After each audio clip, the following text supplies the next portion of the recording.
Good morning to you, you.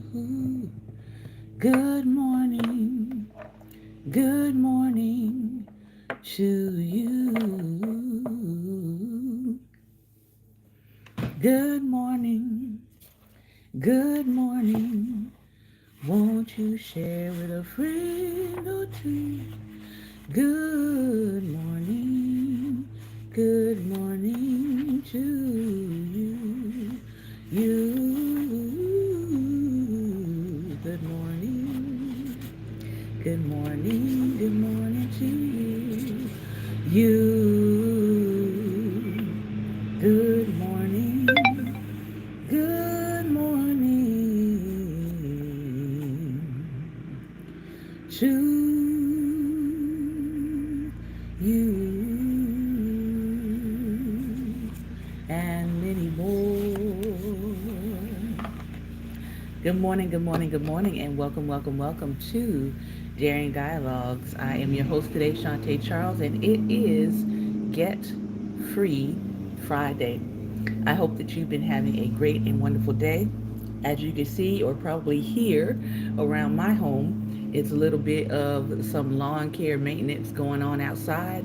The world is going on, the world is moving on, and so we shall continue on as well. Well, if you're new to my broadcast, new to my live stream podcast, Get Free Friday is all about learning about ourselves, dealing with our health, dealing with our wealth, and dealing with our wisdom around those two things. I'm picking this book back up because I do feel that there is more for us to learn from some of the lessons from the life of Tina Turner. Now, I had watched Tina Turner's documentary, and her documentary got me curious about learning a little bit more about her life.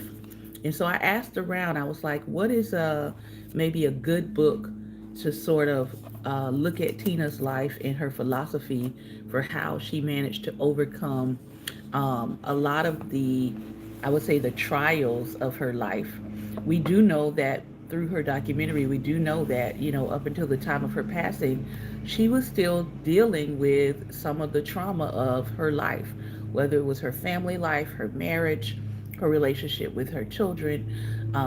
But all throughout her musical career, she managed to have a successful music career despite things that people said that she would not be able to do. She managed to find a measure of peace on the inside. And so someone recommended this book to me, Happiness Becomes You. And through this book, I've been learning a lot more about the life and the story and the message that Tina wanted to leave people. So the book is called Happiness Becomes You, and I am actually on chapter 5. I really like the title of this chapter because it does fit right in with some of what I believe should be happening every Friday, regardless of what's happening in your week. When you get to Friday, I feel like some things should fall off of you, some weights should be lifted off of you. You should be hopefully taking time to breathe deeply, to think and reflect on your week and think about what is going to happen in your weekend. So whether you're working 20 hours a week, 40 hours a week, some people I know are working 70 hours a week because they have a full-time job and a part-time job. Whether you're an entrepreneur, hopefully you're taking some time on today to think and reflect over your week. What could have gone better? What was good about this week? What didn't go so well? Where do I need to grow? Where do I need to change? I know for me, on yesterday, I had a bit of a messy spill in my office space, and stuff just went tumbling, and there was liquid on things that I should not have had liquid on, and I had to hurry up and quickly clean things up and clear it away. And I thought to myself, this is an indication for me that my space has gotten way too cluttery. It was a light bulb that went off that said Maybe you need to start putting some things away again. Maybe you need to start clearing some more space. Maybe you need to file some things that you hadn't taken time to file as you're shifting gears from the summer to the fall. Your caseloads are changing, your students are changing, your clientele is about to shift again. So the things you were working on the summer, you can start putting some of those things away. I didn't really have anybody to blame but myself, so I took responsibility. And maybe that's what some of us need to do on this Friday is we need to assess. We need to look at our lives. We need to, I know people talk about spring cleaning, but my cleaning often happens in the fall. We need to start thinking about what needs to fall off, what needs to be shelved, what needs to be put away because summer is nearing and coming to an end. And so I look at this chapter 5, and the title is Changing Poison into Medicine. Changing Poison into Medicine. Let's see what Tina Turner wants to teach us and share with us on today about this theme called Changing Poison into Medicine. And it reads, gemstones of varying sizes and colors gleamed in the midday heat, swaying gracefully on gold and silver stems as far as the eye could see. I made my way through this surreal treasure field, plucking gems and filling the burlap sack on my shoulder with my sparkling collection. Better take it in before it's too heavy to lift, I thought, as a voice startled me back to reality. Anna Mae, you can carry more than that, said a field manager. Daydreaming again, I had transported myself to a place of wonder while in fact I was toiling in a cotton field alongside my elementary school classmates. Summer vacation was my favorite time. However, because I was a black child, my school break was much shorter than that of white students. The black kids all went to colored schools in those days, and we were expected to help the adults working in the fields during cotton picking season. Our summer vacation ended in July when we'd start school. Then we'd be let out for picking season from mid-September until November. Though my summer breaks were short, they were a welcome time for me because I could stay outside. One of my favorite pastimes was searching for lucky four-leaf clovers. Whenever I discovered one, I promptly brushed it off and swallowed it. In some way, I hoped that eating them could help me change my luck. I didn't realize that my luck or my destiny was already inside me. With all that I experienced from those early days through my move to St. Louis in my late teens, then becoming Tina Turner, giving birth to my beautiful sons and raising them and achieving a level of stardom, I came to see that every life has its share of problems. I've never met anyone who didn't have problems of one sort or another. If we find ourselves without any problems, it's just a matter of time until something pops up. That's life. Don't worry if you think you're the only one facing challenges. If the people around you don't seem to have problems, that just means you don't know them well enough to see their troubles, or they're very good at hiding them. Problems are inescapable for all living beings. As Nichiren said, no one can avoid problems, not even sages. Living a joyful life, I found, is not about trying to avoid the unavoidable. Joy comes from summoning a strong life force to overcome problems, from the smallest irritation to the biggest disaster. You may have been born with a natural enthusiasm for facing your problems. I sure wasn't. Though I didn't run away from problems, I also didn't really see the point of facing them. Whatever difficulties came my way, my motto was simply, I'll go on. Somehow I found the will to keep going, but I didn't face what was holding me back. It wasn't until I experienced life-threatening difficulties and turned my attention inward that I discovered the life-altering concept of changing poison into medicine. This is a Buddhist concept. This concept filled my thoughts as I stood on stage at London's historic Aldwych Theatre in April 2018, gazing out at the red velvet seats and gorgeous walls adorned with gilded plasterwork. It was the opening night of Tina, the Tina Turner musical, and I wanted to have a quiet moment in the hall before our guests took their seats for the show. Looking through the eyes of that little girl in the cotton fields who dreamed of one day being surrounded by grace and beauty, I felt proud of her, of me, for never giving up on our dreams. I still get chills thinking about the show's opening scene, which depicts me as a child in the fields and the many poisons I had to change during my journey from the past to where I was now. I got chills again later that night when I joined the cast for the curtain call and looked into the cheering, smiling, tear-streaked faces in the audience. If you find inspiration in my life, then I hope you will remember that you are equally capable of changing poison into medicine in your life too. Let's look at exactly what changing poison into medicine means. Now, in the middle of her writing here, she has three quotes, and I want to share those quotes with you today.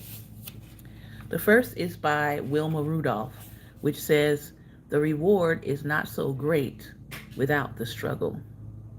The second is Duke Ellington. "There are two rules in life. Number one, never give up. Number two, never forget rule number one." And Rosa Parks. "What really matters is not whether we have problems, but how we go through them." So, what does changing poison into medicine mean?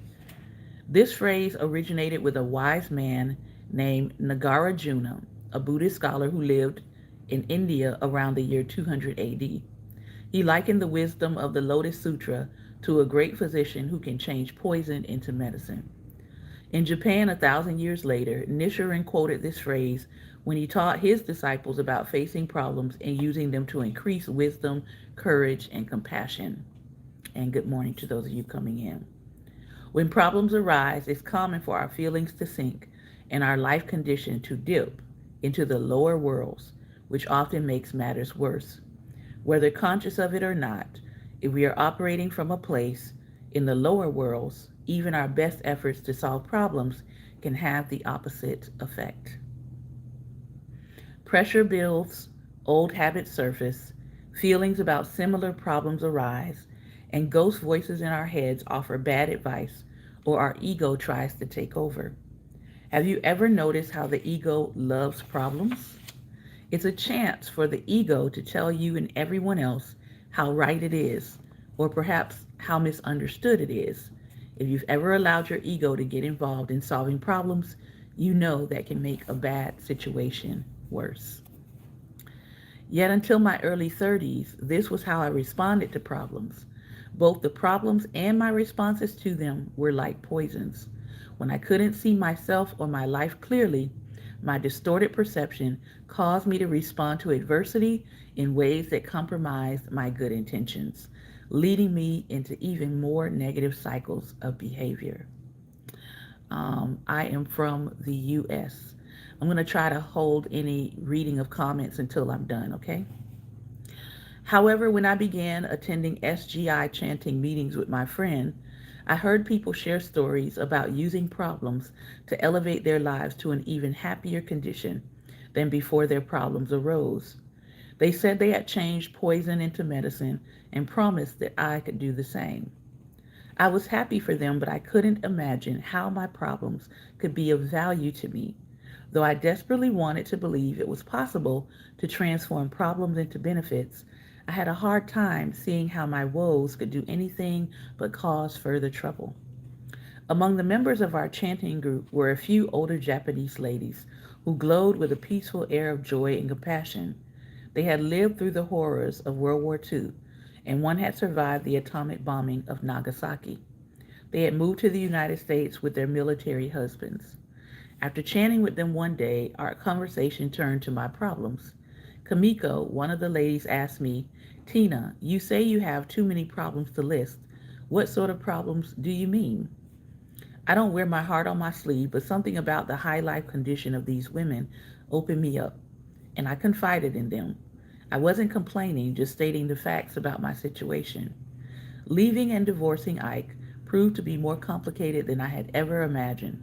I was facing an army of lawyers filing lawsuits against me for walking out on concert and recording contracts I was supposed to do with Ike. Meanwhile, I was also being harassed by thugs Ike sent to intimidate me. Those tactics included setting fire to one of my friend's cars and firing bullets through my windows. On top of that, I was in debt. I had no savings, no income, no place of my own to live. My sons and I were staying with Anna and Wayne Shorter. And I was a black woman in my 40s trying to restart my career as a solo rock and roll artist in an industry that prizes young white males above all else. Plus, I was in need of new management. Oh, and I had health challenges too. As I was wrapping up my sad monologue, my fellow chanters' faces lit up with smiles. To my surprise, they looked as if they were impressed, perhaps even wonderstruck. Everyone clapped with real enthusiasm, cheering, "Congratulations, Tina! You are so fortunate." Pardon me? It sounded like they said, "Congratulations."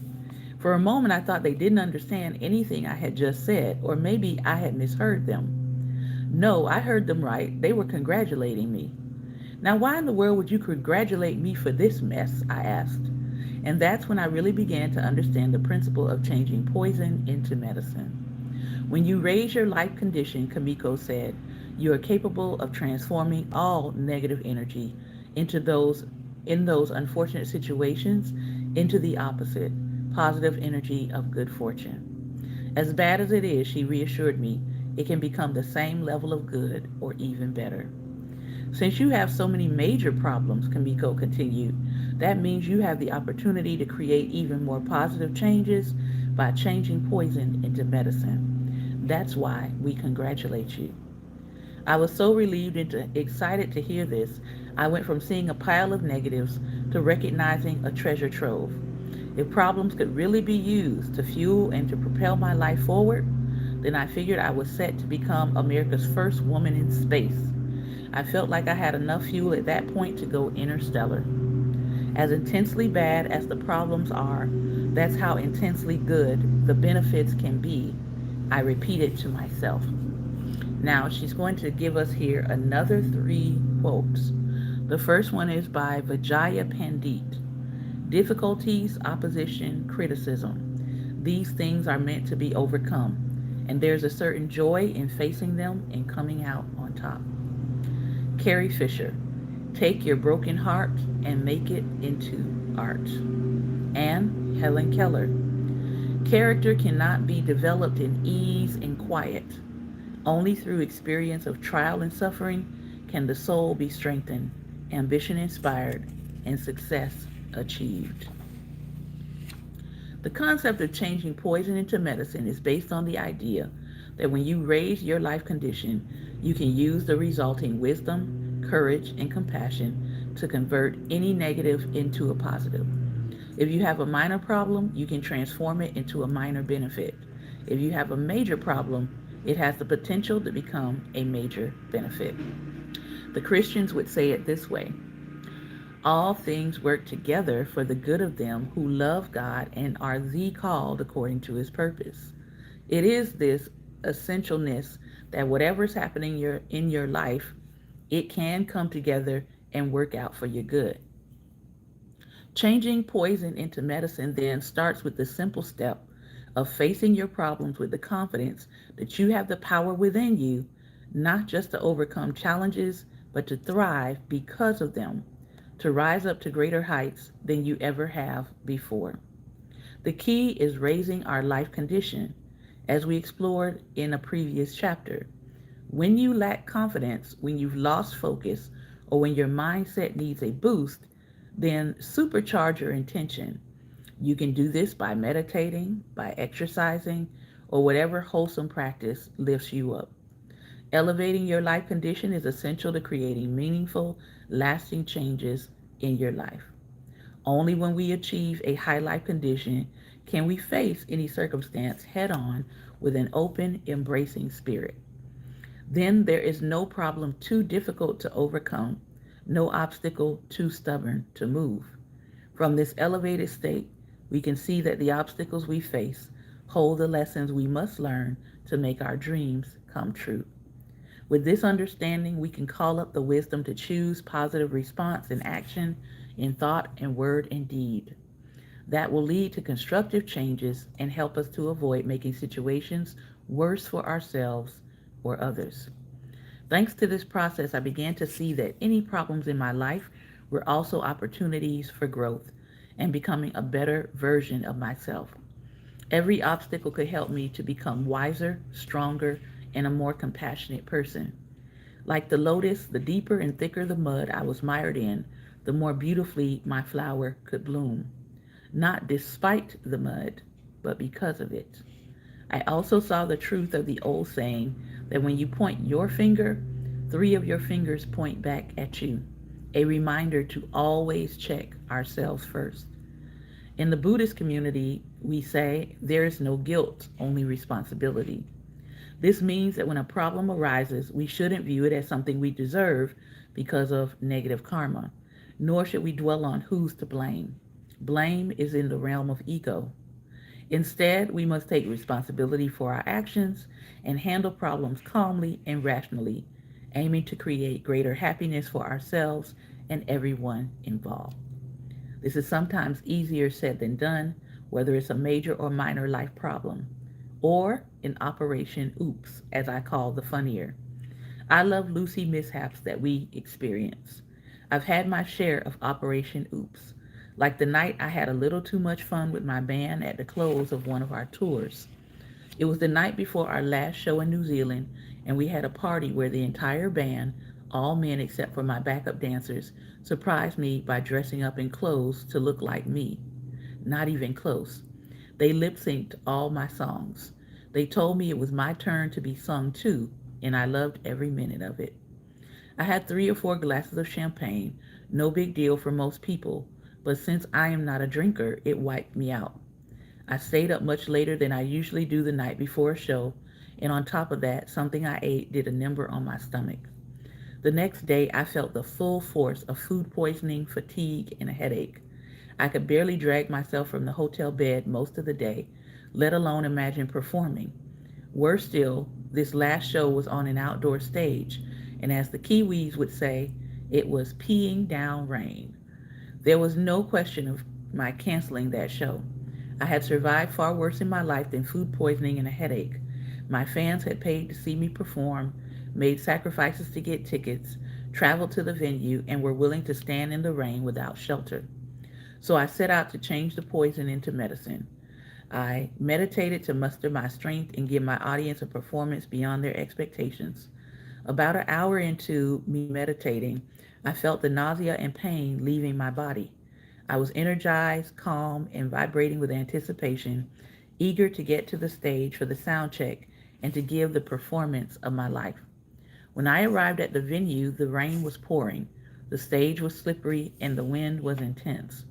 Timmy Capello, my sax player, was wearing his big Doc Martin boots and was gingerly making his way across the stage. Meanwhile, I was in high-heeled Louboutins. Not only was I expected to walk in them, I had to dance. When it was time for the show to begin, I sang and danced my heart out. I even left the stage tent to get soaking wet with my fans. I had an absolute blast. Chanting, meditation, and solid faith that I could transform the problem into something better had turned poison into medicine for me yet again. As I mentioned earlier, the ego loves problems. While I was lying in bed feeling sick in New Zealand, my ego was chiming in, whispering for me to forget about that show, listing all the problems I would face. I knew better than to listen and quickly flipped it around. The ego relishes problems, not because it wants to change them into positives, but because the ego can use trouble to keep us under its spell. It veils itself in problems to perpetuate drama, take the easy way out, avoid responsibility, and reiterate its superiority over others. Sometimes our ego would have us believe that we are perfect just as we are, that we don't need others to teach us anything. Even when we have our ego in check, if we have no one to help us guide us in life, it's hard to have a true perspective on where we stand or where we wish to go. It can be a challenge to know how to make positive changes without an example to encourage us and light our way. The tradition I follow teaches that one of the keys to breaking free from the binds of ego is to seek out a mentor who can help us raise our life condition. This coaching, this mentorship, this guidance cracks apart the lesser self of ego and opens up the higher self of the Buddhist nature. If you've apprenticed a trade or if you're an artist or an athlete, you probably know something about this disciple dynamic. Yet these days, it seems that the time tested bonds of the mentor discipleship relationship have weakened. The notion that you can somehow learn everything you need to know on your own has become common. And even with all of the resources at our fingertips, we can have a whole bunch of information, but if we don't know how to decipher the information in front of us, we can still find ourselves at a loss. If you're not certain of the value of guidance, think of how many elite athletes or professional sports teams train without a coach. Zero. How many of your favorite films are made without a producer or a director? Zero. How many of the best schools in the world function without teachers? Zero. It's safe to say that every great leader in any field first had a great guide. Finding a guide who inspires and allows you to grow is a life changing experience. They help us to transcend the limits of perceived limits of our abilities. A guide can be anyone who teaches us and helps us grow in ways we couldn't have on our own.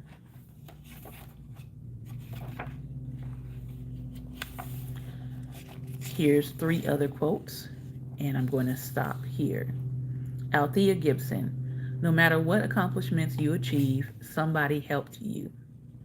Oprah Winfrey, a guide is someone who allows you to see the higher part of yourself when sometimes it becomes hidden to your own view. And Denzel Washington, show me a successful individual and I'll show you someone who had positive influences in his or her life. A guide. All right, I'm going to stop there. I hope that you have enjoyed this lesson that she's giving about turning poison into medicine. And I want to challenge you this weekend as you are taking time out for yourself and thinking about and reflecting on your own life. Think about what situation you have recently maybe found yourself in, and you're thinking, man, this is not a good thing. This situation isn't good. This person isn't good. This choice I have to make isn't good. Or it has caused some difficulty in your life. And I want you to think about what she said. How can I, and I like to use the word transmute, how can I transmute this seemingly bad, terrible, horrible thing into something good? All right. This has been another episode of Daring Dialogues, and I've been your host today, Shantae Charles, live from the United States. Remember, light is the most daring opposition to darkness, so continue to go out and be light. Take care of yourself and be well.